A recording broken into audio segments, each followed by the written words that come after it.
So next up, we're going to have Francesca Boz with her speech called Healing Through Love Instead of Fear. It's her journey with personal growth. I would like to welcome the creator of We the Wild Youth to stage, Francesca Boz.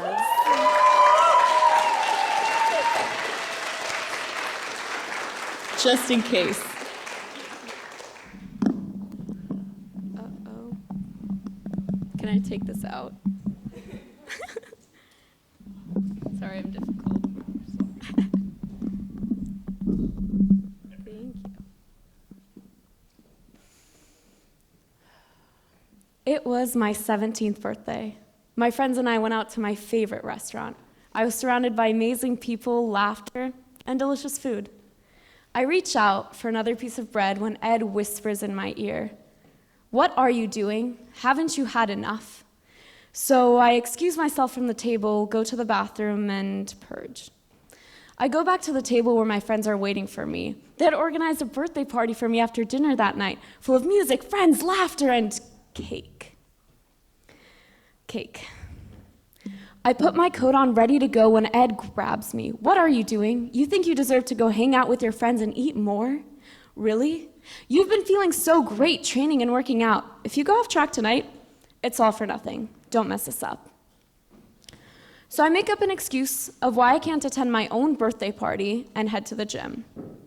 As I was pushing on that treadmill, a thought kept running through my mind. I was at the gym. I was at the gym instead of being at my own birthday party. The part that scared me the most is I felt as though I couldn't care less. You see, Ed found a way to make me feel as if I was nothing without him. Not good enough, smart enough, skinny enough. Ed made me feel as if I was nothing without him. I broke down. This is the first time I acknowledged that I was not the one in control. I thought, I gotta dump Ed.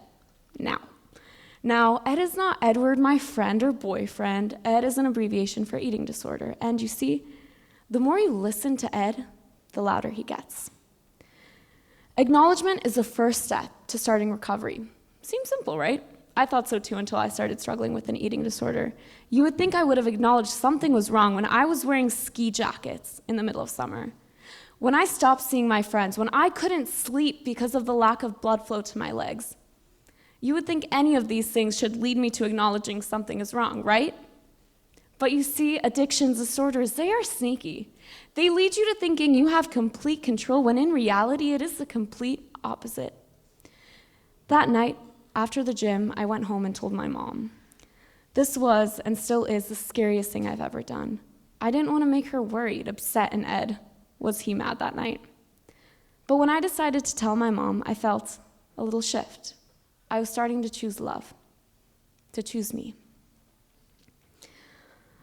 From there on, things shifted very quickly. We got an appointment to speak to an outpatient treatment. An outpatient treatment is 5 days a week, 8 hours a day treatment with therapies, nutritionists, doctors. Everything seemed on track. All that was left was getting my labs done for the intro to this program. So I got my labs done, and a few days later, we get a call. "I'm sorry. We cannot take your daughter. She is too sick and needs a higher level of care." Whoa. Just a week before, I was convinced that I was fine, that Ed was simply a lifestyle, and now I'm being told that I am too sick for an outpatient treatment? I was mortified, but I decided I would keep choosing love, choosing recovery. So I took a deep breath and said, okay. The next day, we went in to go speak to an inpatient residential treatment. This means 24/7, eyes on you at all times, days full of therapists, nutritionists, doctors, counseling. I went in with an open mind, ready to start my healing journey. We sat down with my team of professionals where I stated some of my needs, which were all okayed and seemed not to be a problem. So I went home, packed my things, and headed to what was to be my new home. Within just hours of my arrival, all the agreements we had made were broken. I felt scared, unhuman, unwanted. This was when I started to believe that I was my eating disorder. Everything I said, everything I did, it was not Francesca.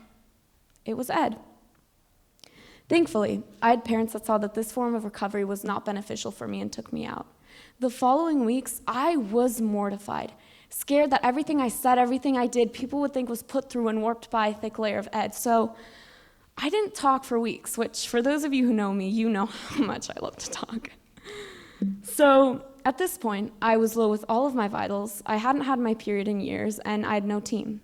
Thankfully, my parents quickly helped pull together a team of professionals for me. I knew that I wanted to heal, but I knew that I needed to heal out of love, not fear. Here's what I've discovered on this healing journey so far. There's the mainstream, heal out of fear, full of threatening methods, being looked at as your disorder, only focusing on the physical part of recovery, skipping over the emotional, which, as important as the physical is, I can assure you, I was just as sick, 50 pounds heavier as I was 50 pounds lighter. This form of recovery does not heal for life. Then I found another way, which isn't so highly advertised. Healing through love. Why do you want to heal? For more fulfillment, joy, laughter, whatever it may be. This form of healing consists of you and professionals diving deep into your disorder, not just focusing on the tip of the iceberg, being your physical, but getting down into the uncomfortable 90% of what lies under, getting to the roots. My Healing Through Love team was and is awesome. I found a doctor I would continue seeing weekly, and I'd start the hunt for the perfect therapist.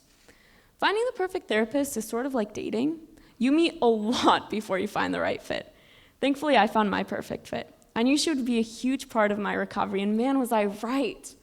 In our first session, she told me what I now believe is the most important part to recovery.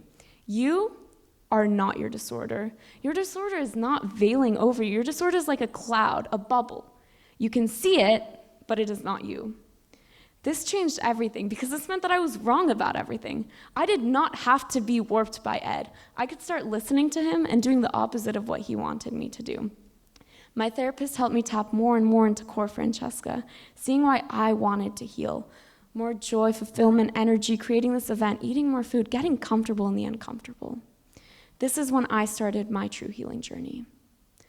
It is hard growing up in a society where we are consistently told what is beautiful, what is healthy, what the newest diet trend. As hard as it is, we can't continue listening to these voices.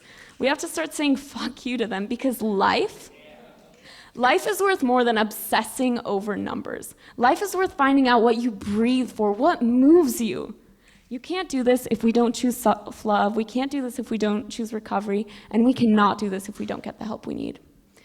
Getting the help you need, as hard as it is so key. You are not weak for having an issue, and you're most certainly not weak for asking for help. Quite the contrary. Asking for help is the bravest things you can do. You are not defined by your disorders, your fears. You are so much more. You are your love, you are your laughter, the way you decide to show up in this world. Start talking to the Eds in your head. Sit them down on a chair, give them a name, and do the opposite of what they want you to do. Because you are special. We all have things on this earth that we are put here to do. Live, love, laugh, and find out what you breathe for. Mark Twain says it best. The two most important days of your life are the day you were born and the day you find out why. Thank you.